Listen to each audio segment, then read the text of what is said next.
discípulos do Senhor e Salvador Jesus Cristo. Bem-vindos e bem-vindas à Igreja Batista Memorial da Ilha do Governador. Somos uma igreja online para você se conectar em pleno conhecimento bíblico em séries da Palavra de Deus, a Bíblia. E aqui agora eu desejo que você se sinta à vontade aí em sua casa ou em seu local de trabalho. Vou compartilhar para você aqui agora a parte 9 da série de mensagens bíblicas da Palavra de Deus no livro de Hebreus. E esse momento foi criado especialmente para você. Fique atento no significado. Crescimento espiritual. A evidência da maturidade cristã. Abra sua Bíblia em Hebreus capítulo 5, versículos 11 a 14 e Hebreus 6, versículos de 1 a 3. Deus vai falar com você. Depois de enfatizar que Jesus Cristo, o Filho de Deus Salvador, é o nosso sumo sacerdote pela ordem de Melquisedeque, o autor aos Hebreus passa a exortar os crentes, mostrando-lhes que esse não é um tema de fácil compreensão para aqueles que deixaram de crescer espiritualmente. Esse não era um dos temas mais familiares no judaísmo da época. Quando ele diz que o assunto é difícil de explicar, interpretar, não por causa da inabilidade do escritor, mas por causa da incapacidade de compreensão dos leitores.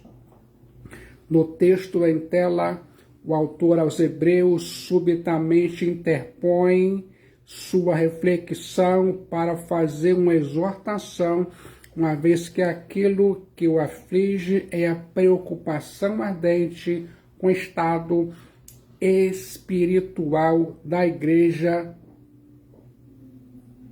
Gostaria que você pensasse nisso. Na vida cristã, há duas coisas fundamentais: nascimento e crescimento. Há algumas coisas na vida cristã que acontecem uma única vez e jamais precisam ser repetidas, como a regeneração, a adoção de filhos e a justificação pela fé em Jesus Cristo, o Filho de Deus Salvador. Porém, há outras coisas que demandam crescimento e progresso, como a santificação, a plenitude do Espírito Santo e a maturidade espiritual, a maturidade cristã. Além de alguns crentes destinatários dessa epístola aos Hebreus estarem de malas prontas, por medo da perseguição, para embarcarem de volta para o judaísmo, alguns deles ainda mais estavam estagnados na vida espiritual. Os judeus que se convertiam ao cristianismo no primeiro século estavam sujeitos a sofrer severa perseguição por parte dos seus compatriotas, podendo perder o emprego, ser excluídos da sinagoga, ser denunciados pelos próprios judeus às autoridades romanas, ser presos, perder seus bens, ser torturados e até mesmo mortos. A única alternativa a todo esse sofrimento, perseguições e aflições, pensavam alguns, era abandonar a fé em Jesus Cristo, Filho de Deus Salvador, negá-lo, deixar o cristianismo e voltar para o judaísmo. Além dessa possibilidade de voltar para o judaísmo, esses crentes já tinham tempo suficiente de carreira cristã para serem mestres, mas mostravam um crescimento retardado e não passavam de meninos imaturos na fé. Bebiam leite nos rudimentos da vida cristã, quando já deveriam se alimentar de comida sólida, demonstrando maturidade espiritual. O autor aos Hebreus faz um duplo contraste para descrever essa realidade: meninos versus adulto, leite versus alimento sólido. A passagem que ora consideramos nos enseja algumas lições oportunas que vou compartilhar para você aqui e agora. Ouça em primeiro lugar e continue ouvindo a voz terapêutica da Palavra de Deus no livro de Hebreus. A lentidão para ouvir. Hebreus capítulo 5, versículo 11. A esse respeito, temos muitas coisas que dizer e difíceis de explicar, interpretar, porquanto vos tende tornado tardios em ouvir. Jesus Cristo, o Filho de Deus Salvador, nos é apresentado no Antigo Testamento como profeta e rei, isso de forma robusta, porém, a mesma ênfase não é dada ao seu ofício sacerdotal de uma nova ordem, a ordem de Melquisedeque. Esse era um tema que exigia maior esforço dos crentes para ser assimilado. O autor aos Hebreus diz que sobre este assunto havia muita coisa a ser dita. Livros e mais livros já foram escritos e jamais o assunto esgotado. Na verdade, passaremos toda a eternidade conhecendo a Jesus Cristo, o Filho de Deus Salvador, sua pessoa, sua obra, sua glória, e jamais esgotaremos esse conhecimento. Ele, Jesus Cristo, o Filho de Deus Salvador, é inesgotável em seu ser. Quero que pense nisso. Como já disse, aqueles crentes hebreus estavam sendo tratados estavam sendo tentados não apenas a retroceder ao judaísmo, abandonando as fileiras da fé em Jesus Cristo, o Filho de Deus Salvador, mas demonstravam uma lentidão em ouvir sobre Jesus Cristo, o Filho de Deus Salvador, como o sumo sacerdote. Para quem está indisposto a ouvir as doutrinas referentes a Jesus Cristo, o Filho de Deus Salvador, tornam-se difíceis de explicar. Aqueles crentes tinham perdido o ânimo, o entusiasmo, a disposição e a vontade de aprender mais. Não formavam uma congregação ávida para aprender, crescer, mudar, desenvolver, progredir no conhecimento de Deus. A palavra grega notiros, traduzida por tardios, significa tardio de mente, torpe em entender, duro de ouvido, nécio e incessantemente esquecidiço. Você sabia? A palavra grega notiros, traduzida por tardios, aplica-se ao membro entorpecido de um animal enfermo, em uma pessoa que tem natureza de pedra, insensível e letárgica. A incapacidade desses ouvintes não era natural, mas criada pela indiferença e pela preguiça. A incapacidade deles se devia ao fato de terem rejeitado as oportunidades. Era uma incapacidade cheia de culpa, repousava sobre a negligência espiritual. Ainda se dá nos dias de hoje. Fique atento e preste atenção. O crescimento retardado. Hebreus, capítulo 5, versículo 12. Pois, com efeito, quando devíeis ser mestres, atendendo ao tempo decorrido, tendes novamente necessidade de que alguém que vos ensine de novo quais são os princípios elementares dos oráculos de Deus, assim vos tornastes como necessitado de leite e não de alimento sólido. Hebreus capítulo 5, versículo 12. A Bíblia diz, eu acredito, o crescimento retardado. O propósito de Deus é que todos os crentes sejam maduros na fé em Jesus Cristo, o Filho de Deus Salvador, e alcancem a perfeita varonilidade, à medida da estatura da plenitude de Cristo Jesus. Os crentes hebreus já deviam ser mestres, mas ainda estavam na classe dos aprendizes. Os crentes hebreus deviam ser maduros na fé e ainda estavam verdes. Os crentes hebreus deveriam ser professores, mas não passavam de iniciantes. Os crentes hebreus tinham potencial de ensinar os outros, mas não tinham o entendimento básico necessário. Isso fica claro pelo uso do verbo grego opelion, traduzido por devieis, que subentende uma obrigação e não apenas uma característica desejada. Você sabia?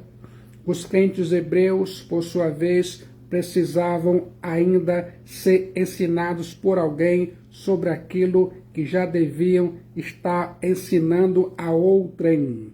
Os crentes hebreus perderam até aquilo que já sabiam, ou seja, seu entendimento dos princípios elementares dos oráculos de Deus. Os crentes hebreus precisavam lançar novamente os antigos fundamentos. Os crentes hebreus voltaram à estaca zero. Os princípios elementares da fé cristã precisavam ser ensinados novamente para os crentes hebreus que revelavam um crescimento retardado. A infância é uma linda fase da vida, mas nenhum pai se sente feliz em ver seus filhos avançando em idade e permanecendo como crianças. Espera-se dos filhos crescimento e maturidade. O mesmo deve ocorrer na vida espiritual. A dieta de leite é para bebês. Um adulto precisa de alimento sólido. A censura do autor aos Hebreus é semelhante às severas observações do apóstolo Paulo aos crentes de Corinto, descritas em 1 Coríntios capítulo 3, versículo 1 e 2. O apóstolo Paulo chamou os crentes de Corinto de crianças e ainda mais de carnais. O autor dessa epístola aos Hebreus, de igual modo, usa a palavra crianças para envergonhar seus leitores. O autor aos Hebreus não tem medo de admoestá-los e orientá-los a um nível mais alto de desenvolvimento espiritual. Os crentes hebreus, precisavam entender que o crescimento espiritual requer alimento sólido.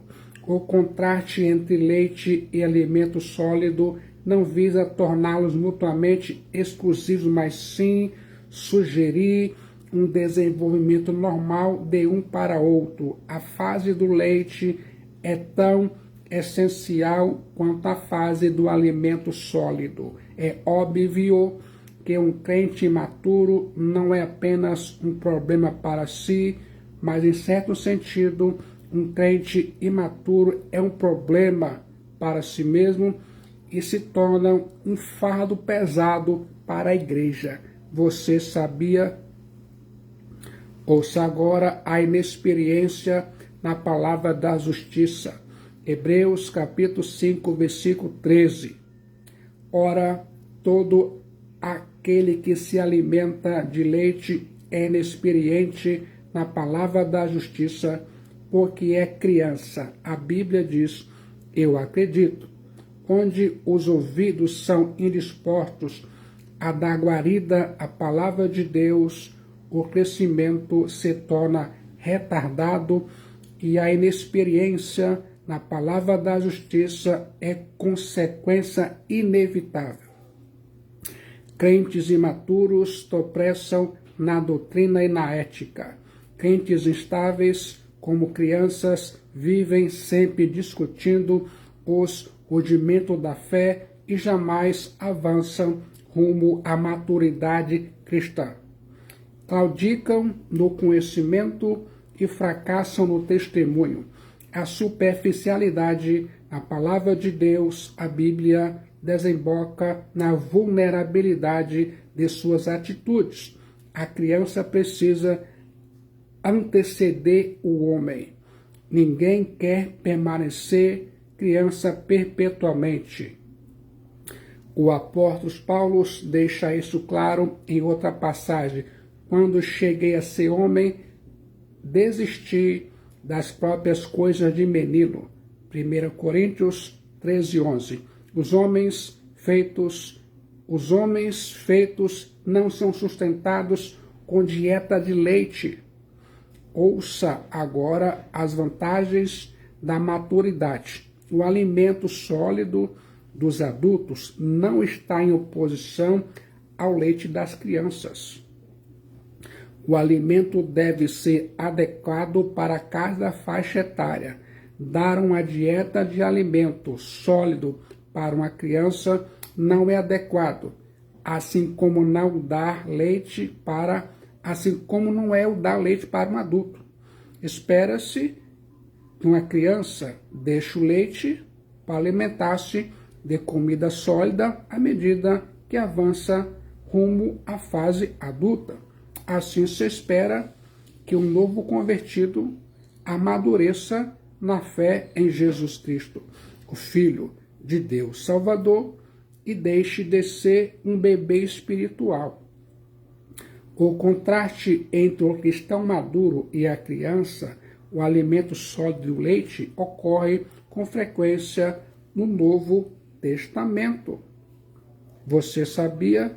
Duas coisas são mencionadas aqui. Em primeiro lugar, a maturidade é resultado não apenas do conhecimento, mas sobretudo da prática. Hebreus capítulo 5, versículo 14.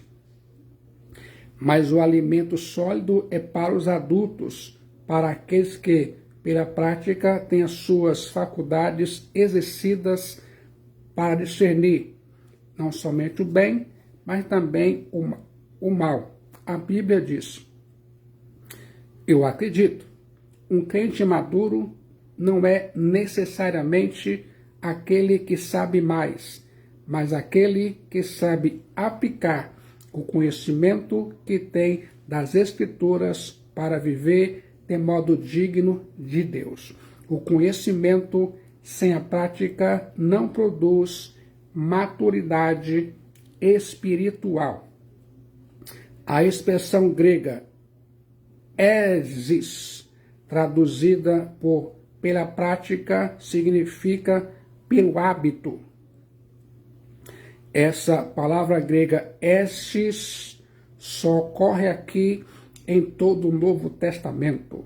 A maturidade espiritual não advém dos eventos isolados, nem de uma grande explosão espiritual. A maturidade espiritual advém de uma aplicação regular da disciplina espiritual. Guarde isso em sua mente. Em segundo lugar, a maturidade é demonstrada pelo conhecimento espiritual. Uma característica das crianças pequenas é sua falta de discernimento. Um bebê coloca qualquer coisa na boca. Um cristão imaturo ouve qualquer pregador e não é capaz de determinar se ele é fiel às Escrituras ou não. Um crente imaturo não tem filtro espiritual. Um crente imaturo não sabe identificar as falsas doutrinas.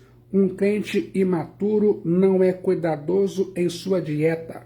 Um crente imaturo ingere qualquer coisa. Um crente imaturo não sabe identificar a morte na panela. Só um crente maduro que transforma conhecimento em prática de vida tem suas faculdades exercidas para discernir o bem e o mal. Cronologicamente, as pessoas descritas nesse texto de Hebreus tinham idade suficiente para serem mestres, mas espiritualmente ainda se alimentavam de sopinha e leite morno. Na expressão pela prática, o autor da carta aos Hebreus põe dedo na ferida. Os destinatários da carta eram assim porque haviam deixado de aplicar a palavra de Deus à sua vida. O processo de estudar e aplicar a palavra de Deus é precisamente aquilo que se necessita para assegurar desenvolvimento e maturidade saudáveis. Quero que se lembre disso. Para discernir não somente o bem, mas também o mal. Hebreus 5,14. O bem kalos e o mal kakos, sobre os quais o autor aos Hebreus fala, não são necessariamente morais e éticos, mas bem-mal em termos teológicos e doutrinários. Como já enfatizei, crentes imaturos não possuem filtro espiritual. Crentes imaturos não sabem distinguir sã doutrina de heresia. Crentes imaturos não discernem a diferença entre o sagrado e o profano. O bem kalos e o mal kakos, os quais nos compete discernir, sempre se refere simultaneamente à doutrina e à vida.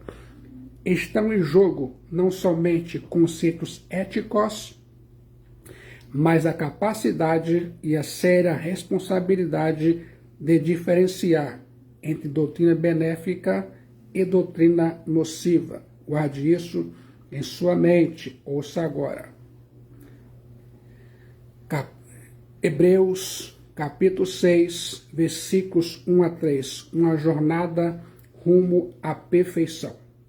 Em vez de ensinar as verdades elementares da palavra de Deus, mais uma vez, o autor aos Hebreus incentiva seus leitores a ir além dessas verdades. A palavra grega estoikeia, traduzida por rudimentos, tem uma variedade de significados. Na gramática, significa as letras do alfabeto, o ABCD.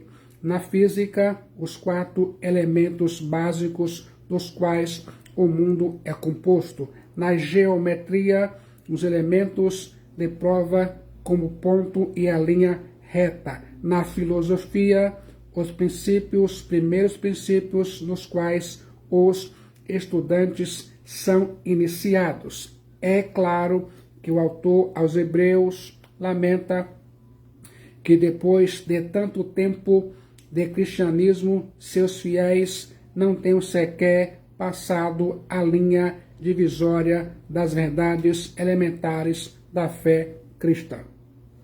Enquanto alguns crentes consideravam a possibilidade de dar marcha ré e voltar para o judaísmo, o autor aos Hebreus os exorta a progredirem na vida cristã.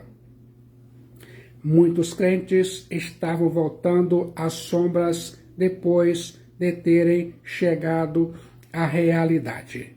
Muitos crentes estavam voltando à velha aliança depois da inauguração da nova aliança. Os ritos judaicos, os sacrifícios, as festas e tudo mais haviam passado, pois se cumpriram em Jesus Cristo, o Filho de Deus Salvador. Ele, Jesus Cristo, o Filho de Deus Salvador, é a consumação e o cumprimento de todas as coisas. O judaísmo se consumaria no cristianismo. O cristianismo é a plenitude, a realidade, a consumação. Guarde isso em sua mente. Uma pergunta essencial deve ser feita: aonde pretendemos chegar?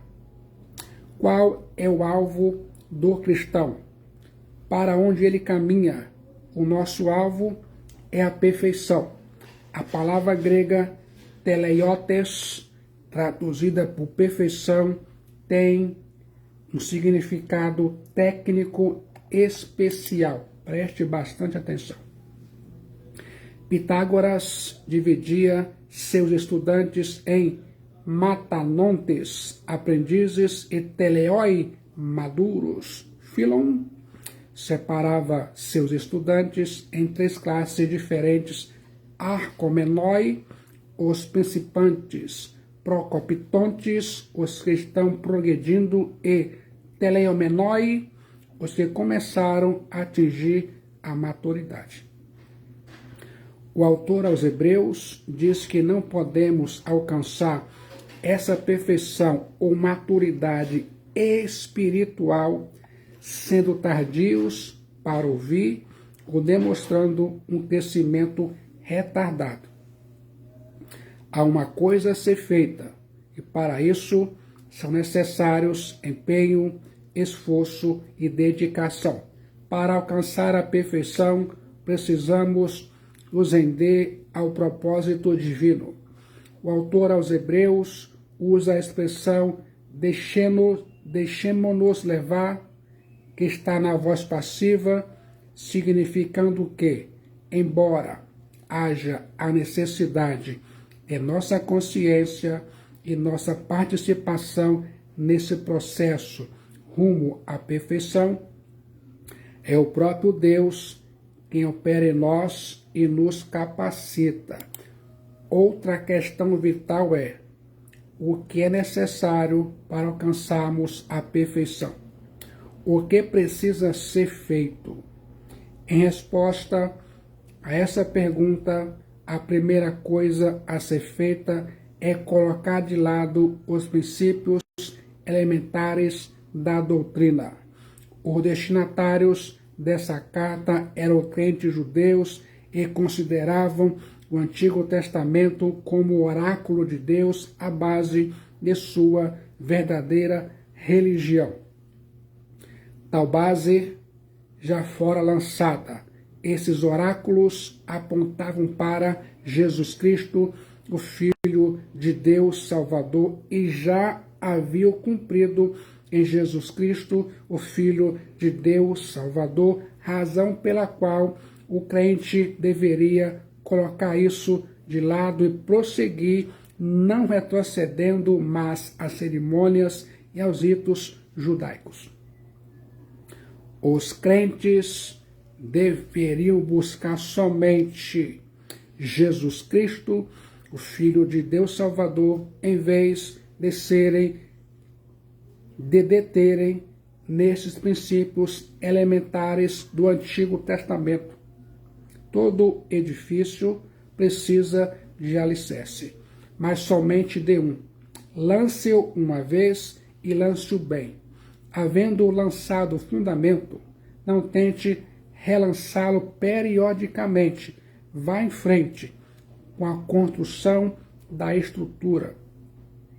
O fundamento de sua vida cristã suportará, pois está edificado sobre a promessa de Deus e não sobre sua experiência pessoal. Quero que se lembre disso. O autor aos Hebreus levanta 3 paralelas de 2, evidencia 6 doutrinas em que eles ainda estavam patinando e precisavam avançar. Os itens listados entre os ensinos elementares são tão judaicos como cristãos. O primeiro par trata da salvação, o segundo das ordenanças e o terceiro do estado final. Ou seja, o primeiro par se refere ao início da vida cristã, o segundo aborda a vida cristã diária e o terceiro aponta para onde vai a vida cristã. Fique de olho nesses 3 pares. Em primeiro lugar, arrependimento de obras mortas e fé em Deus. Hebreus capítulo 6, versículo 1. Por isso, pondo de parte os princípios elementares da doutrina de Cristo, deixemo-nos levar para o que é perfeito, não lançando de novo a base de arrependimento de obras mortas e da fé em Deus. Hebreus 6:1. O arrependimento metanoia é a grande mensagem das Escrituras do Antigo e do Novo Testamento. O arrependimento metanoia envolve mudança de mente, tristeza pelo pecado, segundo Deus, e mudança de conduta. O arrependimento metanoia atinge a razão, a emoção e a volição. O Antigo Testamento exigia o arrependimento, mas agora os crentes hebreus precisam compreender que esse arrependimento incluía a recusa de crer em Jesus como o Messias. De igual modo, os judeus que estavam voltando para o judaísmo afirmaram crer em Deus, mas se recusaram a crer em Jesus Cristo como o Messias. Portanto, a fé que demonstravam era incompleta, imperfeita e insuficiente. Eles, os crentes hebreus, tinham de prosseguir para crer em Jesus. Para o escritor aos Hebreus, a fé constitui uma confiança completa, como a demonstrada por Josué, que pela fé entrou na terra que Deus havia prometido. Todos que põem sua fé no Evangelho de Jesus Cristo, o Filho de Deus Salvador, entram no descanso de Deus. Continue ouvindo a voz terapêutica da Palavra de Deus na Bíblia, no livro de Hebreus. Em segundo lugar, ensino de batismos e da imposição de mãos. Hebreus 6:2. O ensino de batismos e da imposição de mãos. A palavra batimos aqui retrata as muitas cerimônias de purificação, como a lavagem de objetos e pessoas. Todos esses rituais eram figuras da purificação definitiva que Jesus Cristo, o Filho de Deus, fez. Purificação definitiva. Agora, todas aquelas abluções cessaram e deixaram de existir. A realidade chegou em Jesus Cristo, o Filho de Deus Salvador. A questão da imposição de mãos está presente tanto no Antigo Testamento como no Novo Testamento. Pedro e João, apóstolos, impuseram as mãos sobre os samaritanos e estes receberam o Espírito Santo. Ananias impôs as mãos sobre Saulo e este recebeu tanto a visão como o Espírito Santo. Paulo, o apóstolo, impôs as mãos sobre alguns discípulos de João Batista em Éfeso e estes receberam o Espírito Santo. A imposição de mãos foi usada para a ordenação dos diáconos, para envio dos missionários e para pastoreio da igreja. A imposição de mãos, ainda mais, está relacionada à cura de enfermos. O Antigo Testamento ensina que, quando o animal era levado para ser sacrificado, o sacerdote impunha as mãos sobre ele e, ao declarar os pecados do ofertante, esses pecados eram transferidos para o animal. O animal era sacrificado e os pecados eram perdoados. Essa imposição de mãos nos animais para o sacrifício era um símbolo de Jesus Cristo, o Filho de Deus Salvador, o Cordeiro de Deus que tira o pecado do mundo. Quando Jesus Cristo, o Filho de Deus Salvador, estava na cruz, Deus Pai lançou sobre ele a iniquidade de todos nós. Jesus Cristo, o Filho de Deus Salvador, carregou no seu corpo, sobre o madeiro, os nossos pecados. Jesus Cristo, o Filho de Deus Salvador, que não conheceu o pecado, foi feito pecado por nós. A Bíblia diz, eu acredito. Em terceiro lugar, ressurreição dos mortos e juízo final. Hebreus 6:2. Os judeus acreditavam na ressurreição dos mortos, mas agora precisavam entender que isso só era possível porque Jesus Cristo, o Filho de Deus Salvador, ressuscitou ao terceiro dia como primícias dos que dormem. Porquanto, quando ele, Jesus Cristo, o Filho de Deus Salvador, voltar, todos os mortos ouvirão a sua voz e sairão dos túmulos, uns para a ressurreição da vida e outros para a ressurreição do juízo. João 5, 28 e 29, disse Jesus Cristo.